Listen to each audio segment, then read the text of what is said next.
జగన్కు ఓటేయకపోతే మేము ఇప్పుడు మమ్మల్ని దేవుడు కూడా ఓర్చాడు. భగవంతుడు చేసినట్లు చేసినాడు ప్రతి ఒక్కరికి, నాకే కాదు దేశమందరికీ చేసినారు. మన రాష్ట్రం అందరికీ చేసినాడు ఆయన. ఏమే ఆయన తప్ప వేరే ఎవరిని మేము ఎన్నుకోం. మాకు తెలిసినంత వరకు మేము ఆయనకు దేవుడని ముక్కొని ఆయనకు ఓటేస్తాం అంతే. స్వామి ఇంకా నువ్వు మళ్ళీ 5 ఏళ్ళు ఉండాలా అని అనుకుంటాం. ఎందుకు? దేశం బాగుపడుతుంది. మహారాజు ప్రపంచంలో ఎవరు చేయలేని పని చేస్తూ ఉన్నాడు, దేవుడు కూడా చేయలే ఈ పని. ఏమే జగనన్న బాగా చేస్తూ ఉన్నాడు. మరి ఎందుకు జగన్ తిడతాం? మేము ఆయనకు ఎవరు తిట్టేవాళ్ళు ఎవరు లేరు. ఊరికి అంటా ఉన్నారు, రెచ్చగొడుతున్నారు పక్కల వాళ్ళు. ఎందుకు రెచ్చగొడుతున్నారు? సరిపోని వాళ్ళు. ఆయనకు రుణపడి ఉన్నామయ్యా మేము. ఆయన బాగా చేసినాడు మమ్మల్ని. మహానుభావుడు ఆయన పైనే చేస్తున్నాడు. ఇంకా ఈయన ఎందుకు చేసేది? మాకు కావాల్సినవన్నీ మాకు ఆయనే చేస్తున్నాడు జగనన్న. మళ్ళీ ఈయన మాకేంది చేయలేదంటే ఈ పని చేయాలి ఆ పని చేయాలంటే ఎట్లయితుంది? ఎవరో ఒకరు సంసారం కట్టుకున్న వాళ్ళు ఒకరు చేస్తా అంటారు. మరి చంద్రబాబు నాయుడు పవన్ కళ్యాణ్ కలిసి వస్తున్నారు, వాళ్ళతో మాకు పనే లేదు అసలు. వాళ్ళతో పని లేదు మాకు. మేము చేయం కూడా చేయం వాళ్ళకు. మళ్ళీ ఏం పబ్లిక్గా చెప్పేస్తా.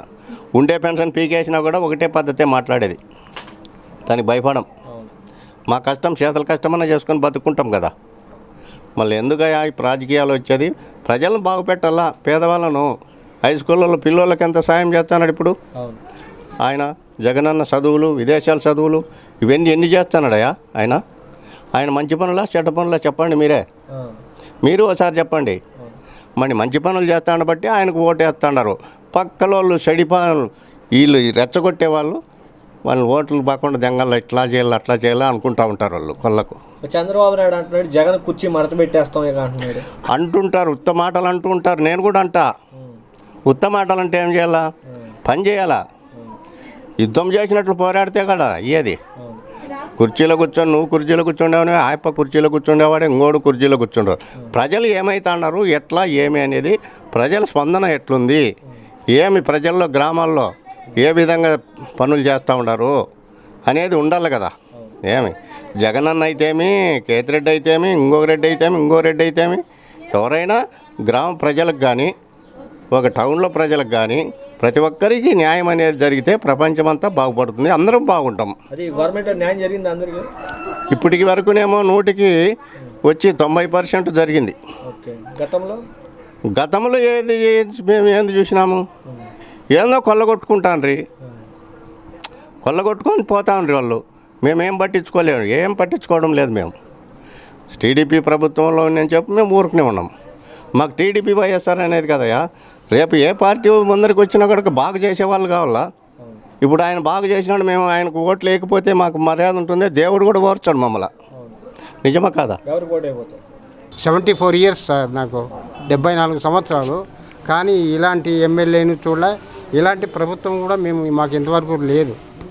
జన్మభూములు కమిటీ పాడు పత్తికట్టి ఒక ఎంఆర్ఓ ఆఫీస్ చుట్టూ తిరుగుతుంటే మీ జన్మభూమి, తర్వాత పెన్షన్ కావాలంటే నీకు తిరుగుతుంటే మీ రేషన్ కార్డు కావాలంటే నీకు ఎంఆర్ఓ చుట్టూ తిరుగుతుంటే మీ.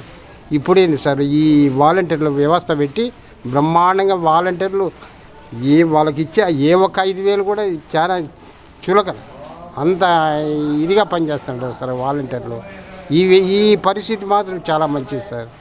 వాలంటీర్లది 6,000 7,000 ఇళ్ళకు ఇచ్చినాడు సార్. బీసీ బడుగు మైనార్టీ బడుగు వర్గాలకు ఆ ఇళ్ళకాలు చూస్తే 2వ ధర్మవరం ఉన్నట్లుంది సార్. కానీ ఈ వెంకటరామరెడ్డి మళ్ళీ ఎమ్మెల్యే వెంకటరామరెడ్డి కావాలా. మళ్ళీ మాకు ప్రతి ఒక్కరికి భేద సాధకు ఈ వైఎస్ఆర్ ప్రభుత్వం కావాలని మేము కోరుకుంటున్నాం సార్. నాకు 74 సంవత్సరాల నుంచి ఏ ప్రభుత్వము ఇలాంటి ప్రభుత్వం చూడలేదు సార్. సంక్షేమ పథకాలు, నవరత్నాలు చెప్పినటువంటివి అన్నీ ఇచ్చినాడు సార్ మహానుభావుడు. మీకేమేమి పథకాలు వస్తున్నాయి సార్? అమ్మఒడి వస్తుంది సార్, అమ్మఒడి, తర్వాత పెన్షను, తర్వాత ఇంక మొత్తం సర్వే సంస్థ టోటల్ అన్నీ ఇల్లు వచ్చింది, అన్నీ వచ్చినాయి సార్. వాలంటీర్ వ్యవస్థ ఎలా పనిచేస్తుంది? వాలంటీర్లు బ్రహ్మాండంగా ఉన్నారు సార్. వాళ్ళ వ్యవస్థ గుడ్ మార్నింగ్ చెప్పి 6 గంటలకే వస్తారు సార్. వాళ్ళు 6 గంటలకి వచ్చి వాకిలు తెచ్చి పాపం పెన్షన్ ఇస్తారు సార్. వాళ్ళకి ఇచ్చే ఒక్క 5,000 చాలా చిన్నగా సార్. జగనన్నే వచ్చేది ఈసారి జగనన్నే మళ్ళీ వచ్చేది సీట్లోకి వచ్చేది జగనన్నే. ఆయన రావాలని మేము తిరుపతికి కానీ పోయి గుండు కొట్టించుకొని వచ్చినాము, కొండ నడిచినాము, ఈసారి కానీ ఆయన వస్తాడని మేము చాలా అదుగా ఉన్నది. ఆయనే మాకు దేవుడు. వెంకటరామరెడ్డి కానీ మాకు సాయం చేసినాడు. నా కూతురు కానీ పైన నుండి కింద పడింటే 12,000 10 సాయం చేసినాడు ఆయన. ఇప్పుడు మర్చిపోతామనైనా మర్చిపోలేము. ఆయన వచ్చేది మెజారిటీగా వచ్చేది ఆయనే. భయపడే పద్ధతినే లేదు. బ్రహ్మాన్ని గెలిచినప్పుడు కానీ ఎగుళ్ళన్నాము, డాన్సులు వేసినాము, చాలా ఆనందంతో ఇదైనాం. అందరికీ ఆ పార్టీ అనుకోకునిచ్చినారు. ఆ పార్టీ వలన మోసం చేసి ఎగరదెంగినారేమో. ఈ పార్టీ అనుకోకుండా ఆ పార్టీలో ఎక్కువ తింటున్నారు. నాకన్నా తక్కువ. అయినా మాకు అభిమానం ఉంది కాబట్టి ఈయన ఇక పని మేము అభిమానమే. వాళ్ళకే బాగా సాయం చేసినారు. ఉరేసుకొని చచ్చిపోతాను నేను రామారావు బొమ్మ కాడ. తెలుగుదేశం వస్తే రాదని ఛాలెంజ్ చేసి రగాలు పెట్టుకొని కొట్లాడుకొని చేసినాక పోయినాం. ఆయన వచ్చినారు. ఆయన వచ్చి ప్రతి ఒక్కరూ అందరము సంతోషంగా పోయి గుండు కొట్టించుకొని వచ్చినాం. ఈసారి కానీ ఆయన వస్తాడని కోరుకుతా మేము ఖచ్చితంగా ఆయన గుండు కానీ కొట్టించుకుంటాం. మేము తినలేదంటే మాకు పుట్టుగతులు ఉండవు. ఇంకా ఏం బాగుంది ఈ ప్రభుత్వంలో మీకు? ఇది పింఛన్ ఇచ్చినాడా, ఆరోగ్యశ్రీ కార్డు ఇచ్చినాడు. ఇప్పుడు ఏ రోగం వచ్చినా నాకు క్యాన్సర్ వచ్చింది మేడం. అంత దూరం పోయి 1,00,000 రూపాయలు ఖర్చు పెట్టుకొని వస్తే అనంతపురం. మళ్ళీ నిన్న పోయి ఆడిటీలో 15,000 ఖర్చు పెట్టుకొని వస్తే ఎవరు ఇచ్చినారు సార్ మాకు? పోనీ ఆ సాగు కౌన్సిలర్ ఇచ్చినారా? ఆ మున్సిపాలిటీ లెవెల్ మన ఇచ్చినారా చెప్పండి. ఆ కార్డు ఉండబట్టి కదా మాకు మేము ఆరోగ్యంగా ఉండేది. ఇప్పుడు ఉత్త చేతలు పోయి 300 400 పెట్టుకొని పోతే మాకెవరు చూస్తారు? ఒక ఇంజక్షన్ వేసి బయటకు నూకుతారు. ఈ పొద్దు 15,000 నిన్న వచ్చినా ఇంక ఇప్పుడు రాత్రి డిశ్చార్జ్ చేసుకొని వచ్చిన పింఛనీ కోసం. సార్ మీ ఎట్లా వాళ్ళు ఎట్లన్నా ఉండి మాకు సంబంధం లేదు. మా ముసలిళ్ళకు ఎవరు పింఛనీ పెట్టి ఇప్పుడు ఆదుకుంటున్నారో వాళ్ళే కావాలా మాకు, అంతే. ఇక్కడ ఏం పనులు చేస్తున్నారు? సార్ మాకు తాగేకి నీళ్ళు లేకపోయింది. అప్పుడు ఏడో ట్యాంకీలు ఉంటే అటు పోయి పట్టుకొచ్చుకుంటాటమే.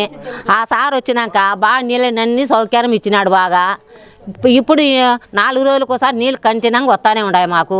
నీళ్ళ సౌకర్యం బాగా ఇచ్చినాడు సార్ మాకు. ఎక్కడి నుండి తెప్పించినాడు అనేది మాకు, ఇంత కష్టపడినాడు అనేది మాకు తెలుసు. కానీ మాకు మేము అనుభవించినాం చూసినాం కాబట్టి చెప్తాను. నీళ్ళకు భలే కష్టపడినాం మేము. ఈ సార్ వచ్చిన తర్వాత నీళ్ళకి ఏ ప్రాబ్లము లేదు మాకు. గతంలో ఎలా ఉండేది మీకు? గతంలో చెప్తానులే, ట్యాంకీలకు పోయి ఆడ ట్యాంకీ పెడితే ఆడికి పోతా అంటే ట్యాంకీలు వస్తాండే. ట్యాంకీలతో తాకు ఉరుకుతాంటి, బిందులతో కొట్టుకుండేది, జుట్లు బిక్కుండేది, పట్టుకొచ్చుకుండేది. రాజశేఖర రెడ్డి గాడికి ముందు మా భార్యకు ఆపరేషన్కి పోయింటే పిల్లల ఆపరేషన్కు చెతస్కోప్ వేసుకొని వచ్చి అమ్మ బాగుండదు అని అడుగుతూ ఉండే. మాకేమో ఆయన అభిమానమే రాజశేఖర రెడ్డి.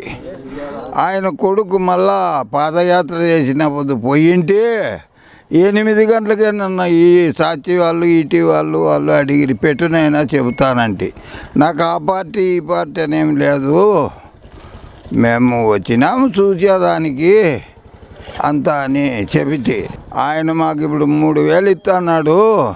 ఇద్దో లెక్క జోబులో పెట్టుకుండా రోజు 100 రూపాయలు ఖర్చు పెట్టుకుంటా తినేది ఈ మాని కింద ఈ చెట్టు కింద పండుకుండేది. ఆయన తాకుతున్నాడు మమ్మల్ని. ఆయన ఏంది సినిమాలు తీసుకునేవాడు. ఆయన చీటి ఆయన గెలుచుకోలేక నిరుడు ఓడిపోయినాడు. మళ్ళా వస్తానని అట్లా. ఇది ఎందుకయ్యా అట్లాంటివి అడిగేది? అడగకూడదు. అవి ఎంత అనవసరము. ముసలోళ్ళమంతా మా ఓట్లు ఒకటి పక్కకు వాకోకుండా మేము చేస్తాం. అయ్యో ఇప్పుడు అన్నం పెట్టే వాళ్ళకి ఎవరికి వేస్తారు?